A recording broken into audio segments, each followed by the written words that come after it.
Pendidikan Kepala SD Negeri 01 Jatisobo. Dan yang kami hormati Bapak Ibu Guru peserta berbagi praktek baik Komunitas Belajar SD Negeri 03 Ngepung Sari. Langsung saja nih Bapak Ibu, di sini saya sebagai narasumber yang kedua akan berbagi praktek dengan judul penerapan disiplin positif melalui segitiga restitusi. Ini adalah salah satu materi yang saya terima dari calon guru penggerak ya. Kebetulan saya calon guru penggerak angkatan 9 yang waktu ini saya juga masih harus menyelesaikan satu tahap lagi. Doanya nih Bapak Ibu, semoga saya bisa melewati pendidikan guru penggerak angkatan 9 ini dengan lancar dan insya Allah nanti berakhir pada bulan April setelah Lebaran. Ya, sebelum kegiatan berbagi praktek pada siang hari ini kita mulai, terlebih dahulu saya akan membacakan kesepakatan kelas ya. Kesepakatan kelas, ya, monggo Bu, Kak, monggo. Kesepakatan kelas untuk kegiatan berbagi praktek pada siang hari ini. Yang pertama, peserta kegiatan berbagi praktek itu hadir tepat waktu. Yang kedua, menjaga kebersihan, keamanan, dan ketertiban kelas. Yang ketiga, berpakaian dan berpenampilan bersih dan rapi. Keempat, santun dalam bertutur kata dan bersikap dengan ramah. Kelima, turut aktif dan semangat dalam mengikuti kegiatan berbagi praktik. Dan yang terakhir, mengikuti kegiatan berbagi praktek dengan perasaan senang dan bahagia. Sebelumnya di sini saya itu belum terlalu paham ya Bu ya, belum terlalu pede untuk menjadi narasumber.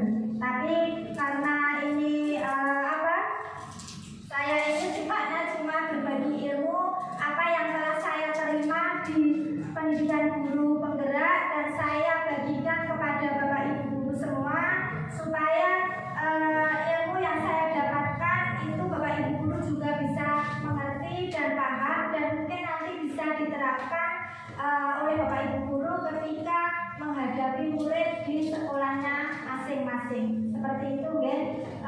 Di sini saya tidak seolah-olah menggurui atau pinteri, tidak, karena saya cuma kepingin untuk menularkan ilmu yang sudah saya dapatkan.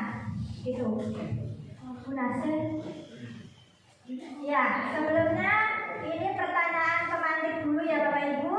Kita sebagai seorang pendidik itu ya, sebagai seorang guru, pernahkah kita itu berpikir untuk meninjau kembali tentang penerapan disiplin yang sudah kita lakukan di dalam ruang kelas kita? Terus, apakah penerapan disiplin kita itu sudah efektif? Sudah efektif di situ maksudnya efektif untuk murid kita. Terus selanjutnya, apakah sudah berpusat pada murid?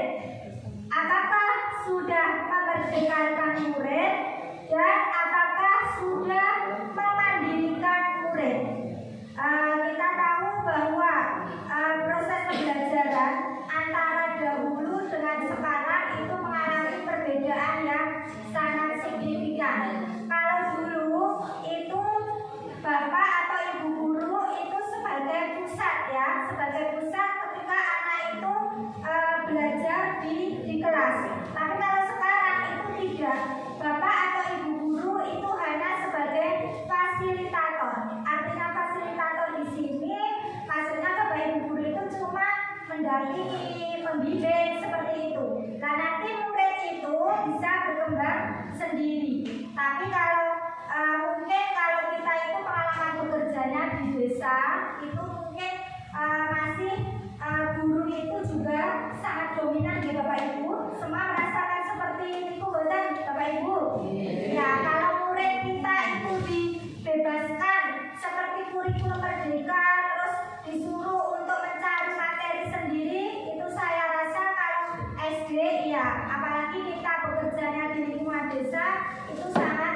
murid ya. Tetapi tidak kita sebagai guru tidak harus patah semangat seperti itu ya. Terus lanjut Bu Nasir. Ya, sebagai seorang guru kita juga harus tahu di mana letak posisi kontrol yang bisa kita terapkan dalam menerapkan disiplin ketika di dalam ruang kelas.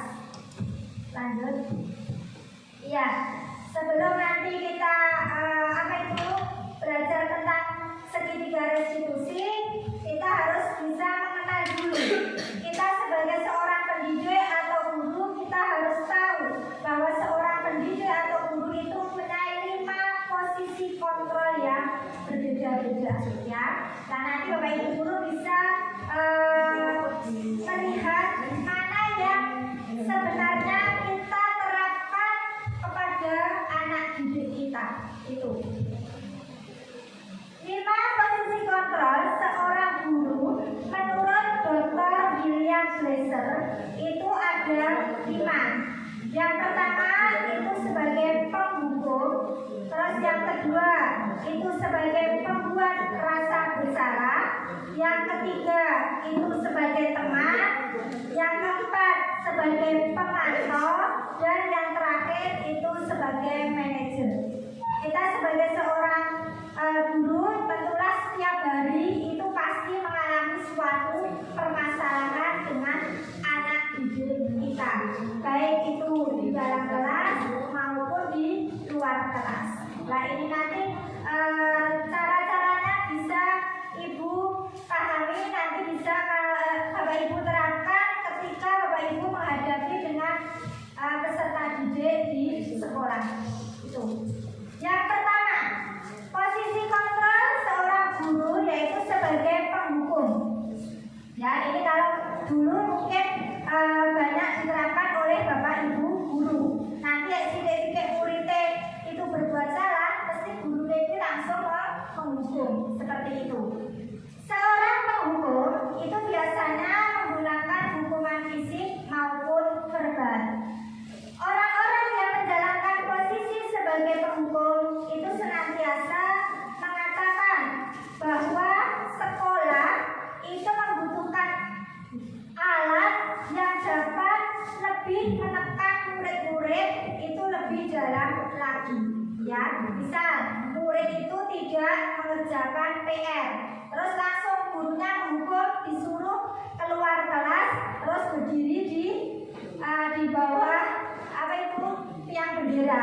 Nah, seperti itu seharusnya kita sebagai seorang pendidik itu tidak diperkenankan ya, karena itu nanti pasti ada dampaknya untuk anak didik kita. Itu guru-guru yang menerapkan posisi penghukum itu biasanya akan berkata seperti bawah ini: patuhi aturan saya, atau biasanya ada kata awas seperti itu. Terus kamu selalu saja salah, kalau tidak pasti selalu yang terakhir selesai. Seperti itu biasanya kalimat yang sering keluar dari guru itu. Terus guru itu posisi kontrol yang penghukum itu senantiasa percaya hanya ada satu cara agar pembelajaran itu bisa berhasil, yaitu dengan cara dia.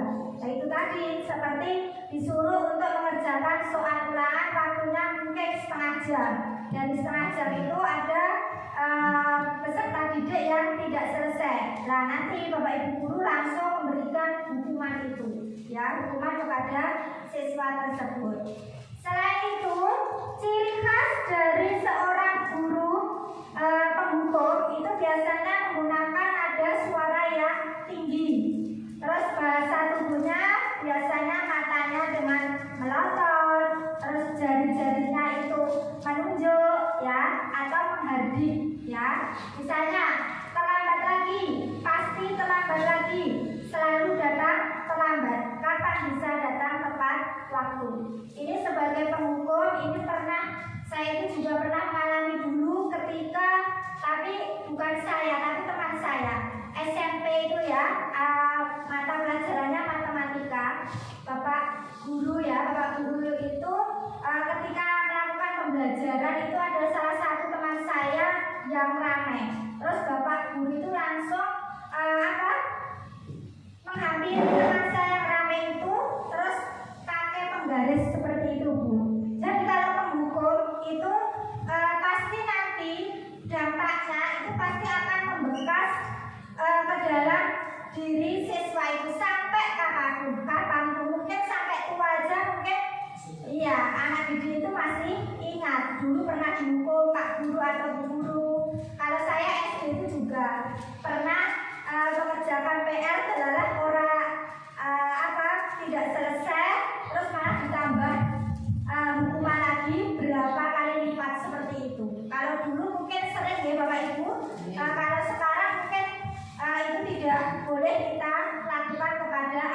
didik kita, seperti itu.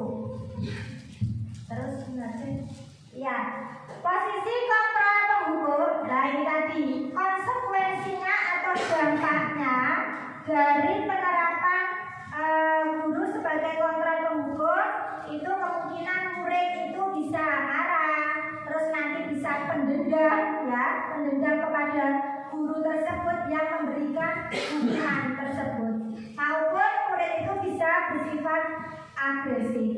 Nah itu tadi posisi kontrol guru sebagai penghukum. Terus yang kedua, posisi kontrol guru yang kedua yaitu pembuat rasa bersalah. Pada posisi ini biasanya guru, ya, atau mungkin orang tua, kalau kita menerapkan di lingkungan keluarga, orang tua kepada anak kita, itu ya, itu biasanya bersuara akan lebih lembut.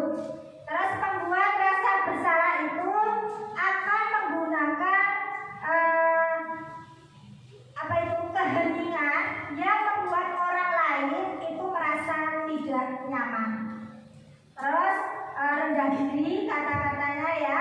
Terus kalimat atau kata yang sering keluar itu biasanya dengan nada yang lembut, seperti Bapak sangat kecewa sekali dengan kamu. Berapa kali ibu harus memberitahu kamu, ya? Itu seandainya kalau anak itu melakukan suatu kesalahan seperti itu. Terus lanjut, Bu.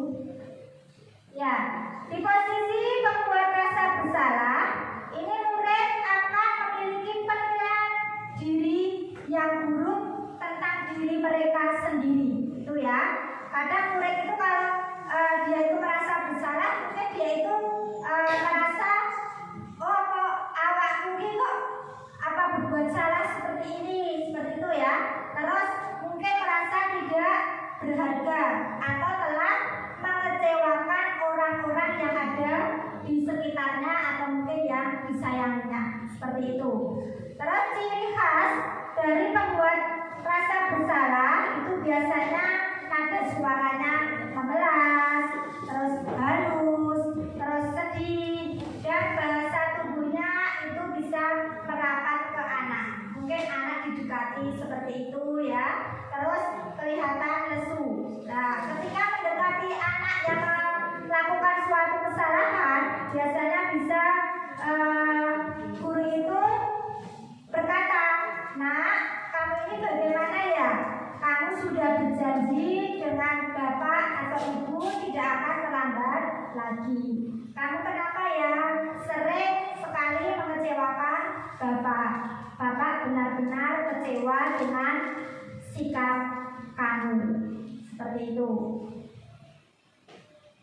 Terus ya, konsekuensi atau dampak dari penerapan guru sebagai pembuat rasa bersalah itu biasanya murid akan merasa bersalah dan telah mengecewakan bapak ibu gurunya. Mungkin kemarin sudah terlambat, ini terlambat lagi, ini terlambat lagi, ya itu. Nah nanti murid itu pasti akan mengalami perasaan yang bersalah. Kok aku ini telah terus, seperti itu. Murid akan merasa menjadi orang yang gagal dan tidak sanggup untuk membahagiakan orang lain. Kadang-kala sikap yang membuat rasa bersalah itu biasanya lebih berbahaya daripada sikap sebagai penghukum tadi. Kenapa? Karena mungkin emosi yang akan tertanam di dalam diri siswa itu akan tertanam rapat di dalam hati mereka. Terus murid itu menahan perasaan, ya, tidak seperti murid dengan guru penghukum tadi. Kalau guru penghukum, murid itu mungkin bisa menumpahkan amarahnya, walaupun dengan cara-cara yang negatif, seperti itu. Terus kalau yang murid tertekan itu yang tiba-tiba bisa meletus amarahnya dan kadang bisa menyakiti diri sendiri bahkan orang lain. Itu dampak kalau yang penghukum tadi. Jadi kalau penghukum itu siswa lebih mungkin meluapkan emosinya, ya, bagi diri sendiri, tapi bagi temannya yang lain atau mungkin dalam perilaku yang lain. Tapi beda kalau mungkin membuat rasa bersalah itu kadang yaitu sifatnya gelani di dalam hati, seperti itu. Nah, yang ketiga, posisi kontrol guru sebagai teman. Pada posisi teman ya, guru itu tidak akan menyakiti murid, tetapi akan berupaya mengontrol murid itu melalui pendekatan persuasif. Pendekatan persuasif itu maksudnya kan membujuk, nanti mengajak, merayu, seperti itu. Nah, ciri khas guru sebagai posisi kontrol teman itu biasanya nada suaranya ramah, terus akrab, bercanda, itu. Bahasa tubuhnya merapat pada murid, terus mata dan senyumnya itu jenaka. Jadi seolah-olah guru itu ibaratnya seperti teman dengan teman, ya, seperti itu. Terus misalnya itu, nak, ayolah, bagaimana sih kamu? Kemarin kamu sudah janji ke bapak bukan? Kenapa hari ini terlambat lagi? Seperti itu, tapi mungkin sama didekati anak tersebut. Nah, konsekuensi atau dampak dari penerapan posisi kontrol guru sebagai teman itu adalah pasti murid itu akan merasa senang, ya, dan akrab dengan guru. Itu dampak positifnya. Tetapi tidak hanya dampak positifnya. Kalau guru itu sama murid itu diibaratkan sebagai teman, kadang ada dampak negatifnya. Nah, dampak negatifnya apa? Murid itu menjadi ketergantungan, ya, ketergantungan dengan guru tersebut. Nah, nanti seandainya murid itu ada masalah, dia pasti selalu mengandalkan guru tersebut untuk selalu membantunya. Seperti itu. Itu posisi kontrol guru sebagai teman. Terus lanjut yang keempat, posisi kontrol guru sebagai pemantau. Nah, kalau pemantau ini artinya mengawasi. Jadi kita sebagai seorang guru itu tugasnya adalah mengawasi. Tapi tidak hanya mengawasi saja, tetapi kita juga harus bertanggung jawab atas perilaku dari murid-murid yang kita awasi. Itu posisi pemantau itu harus berdasarkan pada suatu peraturan-peraturan maupun konsekuensi. Mungkin kalau di sekolah itu pasti punya peraturan yang dinamakan apa, Bapak Ibu? Tata tertib, ya, itu. Dengan menggunakan peraturan itu, kita bisa memisahkan antara hubungan pribadi dengan murid.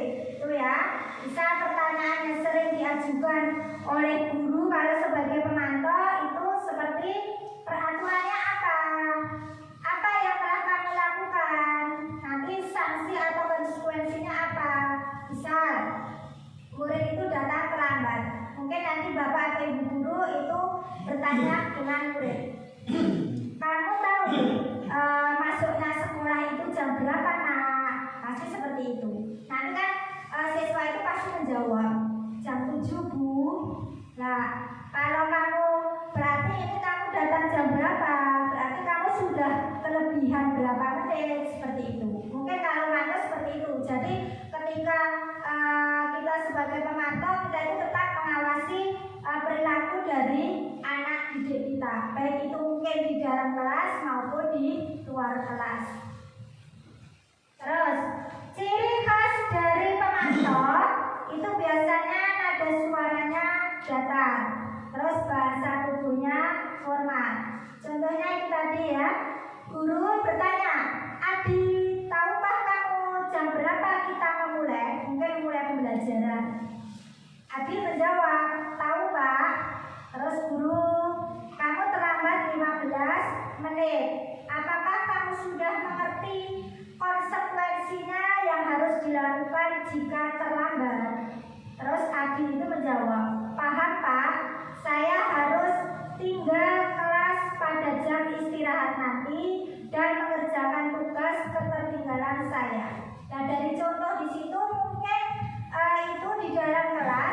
ada suatu peraturan yang mungkin mengharuskan siswa itu kalau datang terlambat, pasti siswa itu disuruh untuk nanti istirahatnya belakangan. Karena apa? Mungkin disuruh untuk nututi pembelajaran yang ketinggalan tadi, seperti itu. Terus guru tadi menjawab, ya benar. Nanti pada saat jam istirahat, kamu harus tinggal di kelas untuk menyelesaikan tugas yang tertinggal tadi. Saya tunggu, seperti itu. Nah, dari pemantau itu pasti anak itu merasa, oh tadi saya terlambat 15 menit, jadi saya tugasnya belum selesai. Mau nggak mau, otomatis kan siswa itu harus menyelesaikan tugas yang diberikan oleh guru. Karena apa? Karena mungkin tugasnya nanti harus dikumpulkan, seperti itu.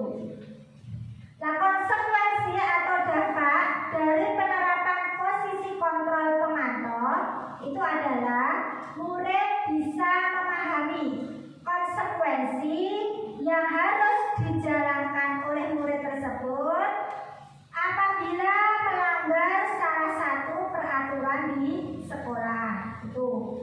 Terus guru juga tidak perlu menunjukkan emosi ya atau marah yang berlebihan kepada murid yang mungkin murid itu berbuat salah. Tetapi guru itu harus memantau.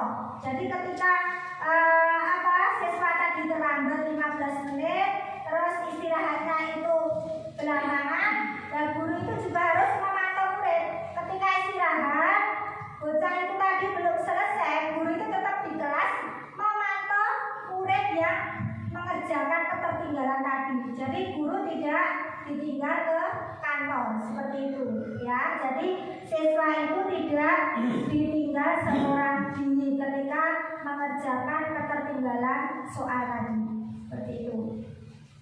Nah, ini posisi kontrol guru yang kelima, yaitu sebagai manajer. Manajer itu artinya apa, Bapak Ibu? Artinya seorang memanajer. Seperti nah, ini nanti dari kelima posisi itu yang harus kita terapkan kepada murid itu adalah yang posisi manajer ini. Ya, itu yang bagus. Tadi yang tidak bagus berarti yang pengukur sama pembuat rasa bersalah, seperti itu. Nah, kalau yang manajer ini posisi di mana guru itu berbuat sesuatu bersama dengan murid, mempersilahkan murid mempertanggungjawabkan perilakunya, mendukung murid agar dapat menemukan solusi atas permasalahannya sendiri. Contohnya, mungkin anak didik kita di dalam kelas itu meminjam alat tulis dari temannya. Nah, alat tulis dari temannya itu tidak sengaja ternyata rusak. Nah, itu kita sebagai guru, itu sebagai manajer berarti kita bisa itu menyuruh siswa itu mengatasi permasalahannya sendiri. Oh, kira-kira kalau alat tulis yang dipinjam itu rusak, sikap dari siswa yang meminjam itu seharusnya bagaimana? Nah, itu nanti siswa pasti bisa berpikir, oh saya harus mengganti yang baru Bu, seperti itu. Jadi seolah-olah nek cilik terus boleh kancane rusak, ora gur ditok-netok. Tetapi siswa itu punya rasa tanggung jawab. Oh, saya sudah merusakkan alat tulis yang telah saya pinjam, meskipun dengan tidak sengaja, seperti itu. Ciri khas posisi guru sebagai manajer itu adalah suaranya tulus nadanya ya, terus bahasa tubuhnya tidak kaku dan biasanya mendekat ke murid. Nah, ini contoh percakapannya seperti ini. Nah, apakah kamu mengetahui jam berapa sekolah dimulai? Terus murid itu menjawab, tahu Pak, jam 7. Ya, guru menjawab, iya. Jadi kamu terlambat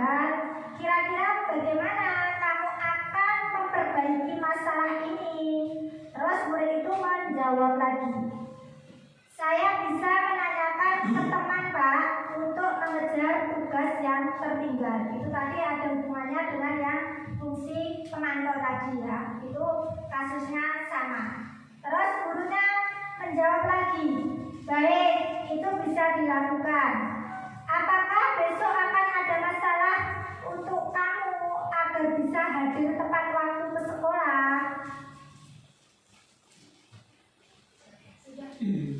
Terus murid itu menjawab, tidak Pak, saya akan berusaha hadir tepat waktu dengan cara bangun tidurnya lebih awal lagi.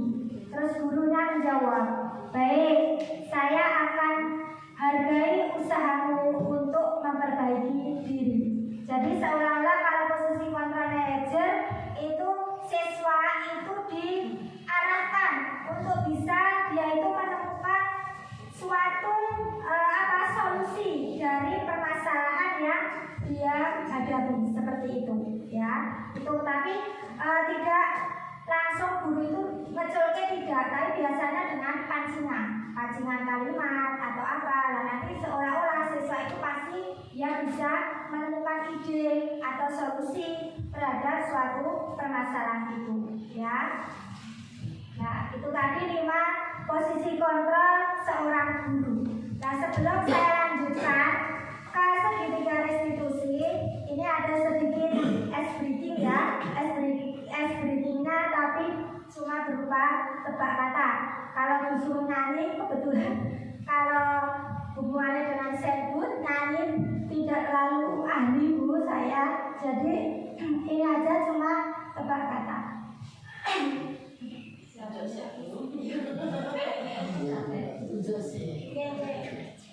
Itu ada 6 ya tebak kata.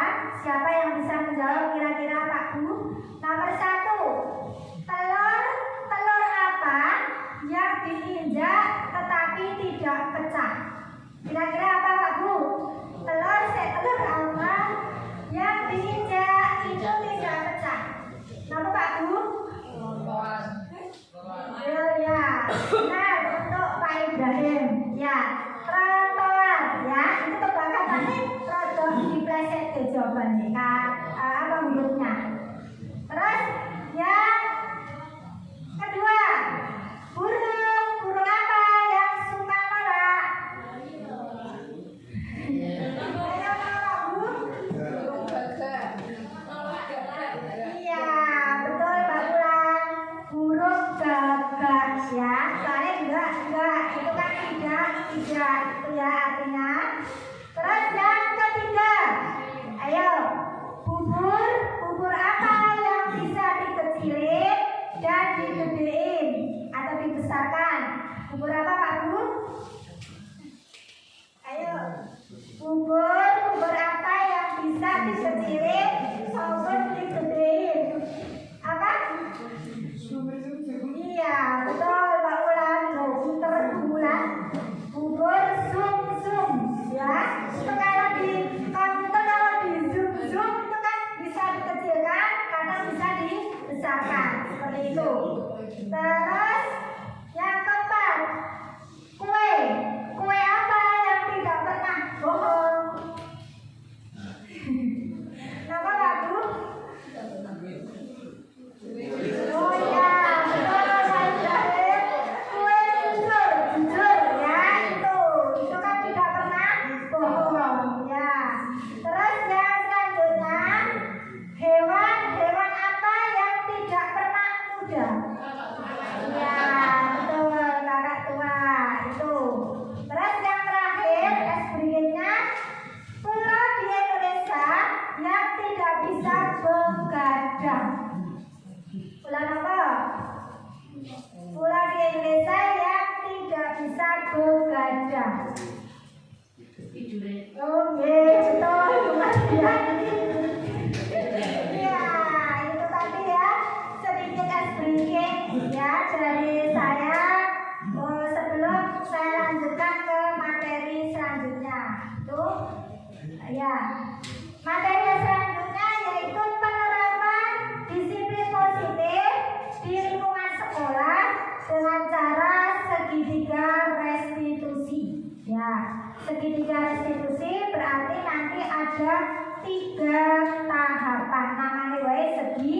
3. Seperti itu. Ya, restitusi sendiri itu adalah suatu proses untuk menciptakan kondisi bagi murid untuk memperbaiki kesalahan mereka sehingga mereka itu bisa kembali pada kelompok dengan karakter yang lebih kuat. Nah, dengan restitusi itu bisa membantu murid menjadi lebih mempunyai tujuan. Selain itu bisa menerapkan disiplin positif dan bisa juga memulihkan dirinya sendiri dari murid itu setelah murid itu melakukan atau berbuat salah. Itu ya.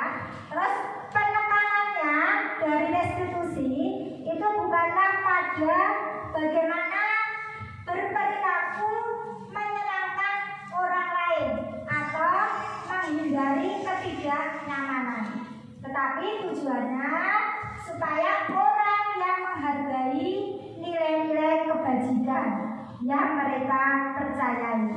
Nah, melalui restitusi itu, ketika murid itu melakukan kesalahan atau berbuat salah, guru itu menanggapinya dengan cara memungkinkan murid itu untuk mengevaluasi internal tentang apa yang dapat mereka lakukan untuk memperbaiki kesalahan mereka, dan nanti murid itu bisa kembali dengan harga dirinya yang baik lagi. Seperti itu. Jadi sertifikat restitusi ini berkaitan dengan posisi kontrol guru tadi sebagai apa, Pak Bu?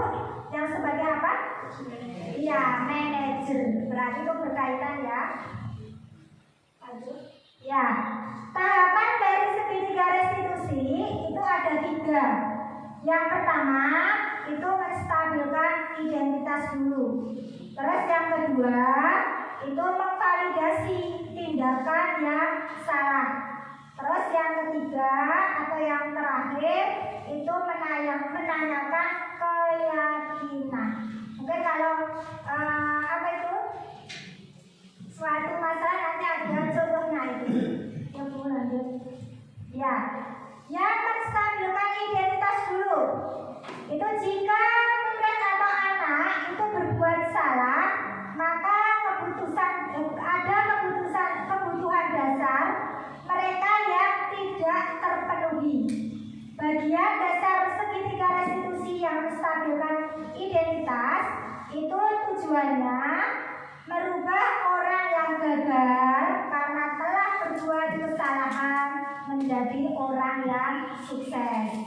Terus kita harus meyakinkan mereka dengan mengatakan kalimat seperti, biasanya guru itu nanti mengeluarkan kalimat, tidak ada manusia yang sempurna, pasti semua itu pernah berbuat atau melakukan suatu kesalahan, seperti itu. Nah, ketika seseorang dalam kondisi emosional, maka otak itu tidak akan mampu berpikir rasional. Nah, saat itulah kita menstabilkan identitas anak. Dan itu tadi dengan cara kalimat seperti itu. Pasti semua orang itu pasti mengalami suatu atau berbuat kesalahan. Tidak mungkin orang itu berbuat dengan sempurna, itu ya. Terus anak itu kita bantu dengan tenang dan mencari solusi untuk menyelesaikan suatu permasalahan. Itu yang menstabilkan identitas. Terus tahapan segitiga restitusi yang kedua itu adalah validasi tindakan yang salah. Pada tahapan validasi tindakan yang salah itu kita harus bisa memahami kebutuhan dasar yang mendasari tindakan anak yang berbuat kesalahan. Nah, menurut teori kontrol, semua tindakan manusia itu baik atau buruk itu pasti mempunyai alasan atau tujuan tertentu. Nah, ketika kita menolak anak yang berbuat salah, dia akan tetap dalam masalah. Yang diperlukan itu adalah kita memahami alasan apa anak itu melakukan suatu kesalahan, ya, sehingga nanti anak itu merasa dipahami seperti itu. Terus yang tahap ketiga itu adalah setelah tadi tahap 1 dan 2 itu dilakukan, anak itu akan siap untuk dihubungkan dengan nilai-nilai yang dia percaya dan berpindah menjadi orang yang dia inginkan. Penting menanyakan ke anak tentang kehidupan ke depan yang dia inginkan. Ketika mereka itu sudah menemukan gambaran masa depannya, nah itu nanti guru bisa membantu murid itu untuk tetap fokus pada gambarannya. Nah, melalui segitiga restitusi itu bisa mewujudkan murid itu menjadi murid yang merdeka. Berarti murid itu bisa menyelesaikan suatu masalah dengan solusinya sendiri dan harus tanggung jawab terhadap pilihannya. Nah, ini kalau mungkin permasalahannya itu terjadi di dalam kelas, ini saya juga cuma berbagi ilmu ya Pak Bu, itu kaitannya dengan keyakinan kelas lagi. Di dalam kelas itu biasanya kalau kita di sekolah itu ada tata tertib ya Pak Bu. Nah itu kalau saya belajar ilmu di guru penggerak, itu kita itu di dalam kelas itu juga disuruh untuk membuat keyakinan kelas. Nah, keyakinan kelas itu apa? Keyakinan kelas itu dibuat berdasarkan kesepakatan antara guru dengan murid tersebut. Tapi membuatnya nanti dengan kalimat yang positif, seolah-olah siswa itu tidak merasa tertekan. Beda kalau mungkin tata tertib, kalau tata tertib kan misal kata kalimatnya dilarang apa itu? Ya, dilarang coret-coret tembok. Nah, dari kata yang itu kan kalau dilarang itu kan usulnya paribasa kaya memaksa ya Pak Bu. Tapi kalau keyakinan kelas itu tidak, jadi diubah kalimatnya. Berarti kita bisa menjaga kebersihan kelas, menjaga kebersihan dinding kelas seperti itu. Contohnya membuang sampah di tempatnya. Terus kalau mau izin berarti meminta izin ketika meninggalkan kelas, menjaga ketenangan di lingkungan atau di dalam kelas. Nah, keyakinan kelas itu perlu kita buat untuk apa Pak Bu? Untuk itu tadi seandainya siswa itu mengalami apa? Berbuat salah. Nah, nanti dari segitiga restitusi itu kita kembalikan lagi. Kalian tahu tidak keyakinan kelas yang telah kalian sepakati? Bisa di situ keyakinan kelasnya ada. Nah, berarti kan siswa itu bisa menjawab, oh tahu Bu, bisa di dalam kelas kita harus menjaga ketenangan, ya seperti itu. Jadi bedanya keyakinan kelas dengan tata tertib seperti itu. Kalau yang keyakinan kelas kalimatnya dibuat dengan kalimat yang positif. Beda kalau tata tertib dengan dilarang seperti itu. Tuh ya. Terus Bu Narsih, ya. Ini contohnya penerapan kasus dengan segitiga restitusi. Ini ada kasus ya Pak Bu. Sinta yang tidak mengikuti ekstrakurikuler pramuka. Nah ini kasusnya pada hari Jumat, Sinta tidak mengikuti kegiatan pramuka yang merupakan ekstrakurikuler wajib di sekolah. Ia pun tidak memberikan keterangan kepada pembina tentang ketidakhadirannya. Nah pada hari Senin, Sinta dipanggil Pak Andi untuk dimintai keterangan. Lanjut Sunasih. Ya, terus Pak Andi berkata, Sinta, Jumat kemarin kamu tidak ikut ekstrakurikuler pramuka ya? Terus Sintanya menjawab, iya Pak, maaf, soalnya saya buru-buru pulang karena mau diajak ayah pergi piknik ke Malang. Pak Andi menjawab, Wah, pasti itu sangat menyenangkan. Pani juga pasti sangat senang jika diajak piknik. Namun, apakah yang kamu lakukan itu sudah sesuai dengan aturan sekolah? Sinta, tidak Pak, soalnya saya tidak ikut ekstrakurikuler pramuka tanpa izin. Terus Pak Andina menjawab, kamu pasti ingat dengan keyakinan sekolah kita. Kira-kira apa keyakinan yang belum kamu terapkan? Ya, terus Sinta menjawab, tertib mengikuti kegiatan sekolah Pak. Terus Pak Andi menjawab lagi, nah kira-kira apa yang bisa kamu lakukan agar kamu bisa menerapkan apa yang sudah kamu yakini? Sinta terus mungkin berpikir, ya, terus dia menjawabnya, saya seharusnya bisa minta izin dulu Pak kepada pembina pramuka. Terus Pak Andina menjawab, mungkin ada yang lain seperti itu. Lah nanti Sinta juga berpikir lagi, saya mengikuti kegiatan ekstrakurikuler pramuka terlebih dahulu Pak, baru nanti ikut ajakan dari ayah. Nah Pak Guru itu terus, nah berarti kamu sudah paham bahwa kita harus tertib aturan sekolah ya. Terus Sintanya juga menjawab, iya Pak, insya Allah saya akan berusaha lebih tertib lagi. Nah itu tadi contoh sebuah kasus yang penyelesaiannya dengan menggunakan segitiga restitusi. Jadi seolah-olah kalau kita menjumpai anak didik kita berbuat salah, itu orang langsung menyalahkan, tetapi harus kita cari dulu mungkin penyebab masalahnya itu apa.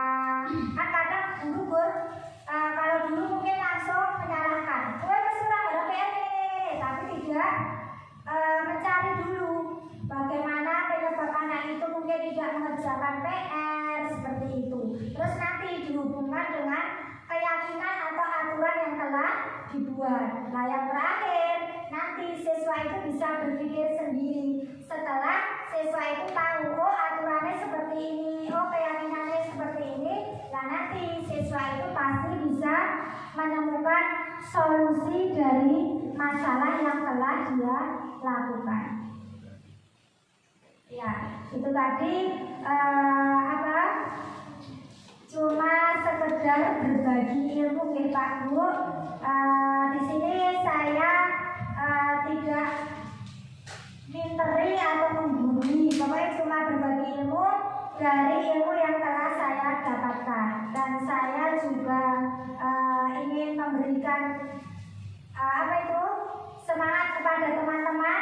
Ini kebetulan yang datang di sini kan masih muda-muda usianya. Ayo pada ikut mendaftar calon guru penggerak. Kemarin yang tahap 1 Pak, siapa Pak Angga sudah lolos kan tahap 1? Kok tahap 2 belum lolos, kalau betul diikuti? Diikuti. Yang wawancara sama simulasinya? Sambung, tapi belum lolos. Saya juga tidak sekali Pak ikut seleksi CGP. Itu saya ikut CGP itu mulai dari angkatan Bu Fitri. Dari Bu Fitri itu saya juga sudah angkatan 7. Tapi kalau angkatan 7 itu kayaknya emang isinya itu yang berpengaruh sekali Pak, jawabannya itu kayaknya yang tidak menjadikan saya lolos ya di IC itu. Terus yang tahap 8 itu saya juga ikut, tapi karena niatnya belum terlalu 100%, jadi saya jawabnya udah tak tutupin. Ketika mengupload RPP saya tidak mengupload. Nah untuk yang angkatan 9 ini sebenarnya saya juga tidak punya niatan, tapi saya juga sadar sekarang guru, apalagi guru masih muda, itu mungkin banyak tuntutannya, dan mungkin guru penggerak itu salah satu mungkin wadah atau bagaimana itu untuk kita itu melangkah ke jenjang berikutnya. Seperti mungkin nanti PPG itu kan hasilnya dipermudah kalau kita sudah guru penggerak seperti itu. Mungkin awal-awal itu memang sangat sulit ya, soalnya kita mengatur jadwal juga, terus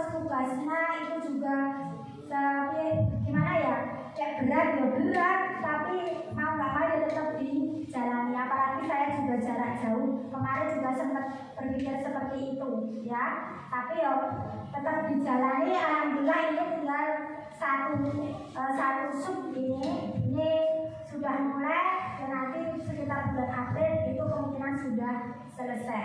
Nah untuk Bapak Ibu teman-teman yang masih muda itu tolong dimanfaatkan. Kalau sudah ada kesempatan tolong ikut. Itu nanti pengaruhnya banyak sekali. Itu kayaknya kan kalau nggak salah cuma sama angkatan 15 jadi ya. Itu program gratis pemerintah. Siapa tahu nanti disuruh membayar sendiri. Seperti itu. Ini yang angkatan 10, angkatan 11 betul. Angkatan 10 kemarin cuma di Jatipura Pak Nanang Purwo 3 itu yang lolos. TK. Oh. Kalau kita kemarin saya lihat yang tahap 1 katanya sih lolos banyak Jatipura kok saya lihat pengumumannya kok cuma Pak Nanang gitu. Yang 11 ini kayaknya juga banyak. Purwo 3 itu semangat semua. Kayaknya satu sekolah itu semua kecuali Bu Pratiwi. Bu Pratiwi mungkin lagi ini hamil ya, jadi belum punya semangat seperti itu. Ini ikut semua. Tahap 1 lolos, ini tahap 2 kemarin habis simulasi mengajar. Seperti itu. Oke, itu mudah-mudahan kalau untuk tugas atau apa itu bisa tanya-tanya untuk angkatan yang di atasnya. Terus browsing di internet juga banyak Pak Bu. Mungkin kalau tugas-tugas itu kebanyakan juga ATM, ya. Amati dulu nanti modifikasi seperti itu. Ketika kita mencontoh tugas dari teman yang lain, nanti kalimatnya diubah-ubah sedikit seperti itu.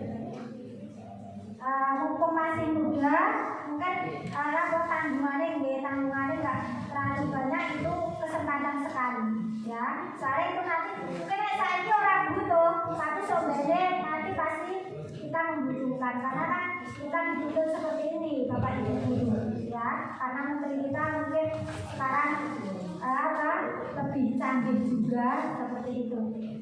Oke, yang semoga nanti ada tahap selanjutnya masih dibuka lagi. Kan kemungkinan seperti itu ya, kemarin katanya sampai angkatan 15 seperti itu. Nanti setelah 15 setelah itu nanti diserahkan ke daerahnya sendiri-sendiri. Daerahnya sendiri-sendiri.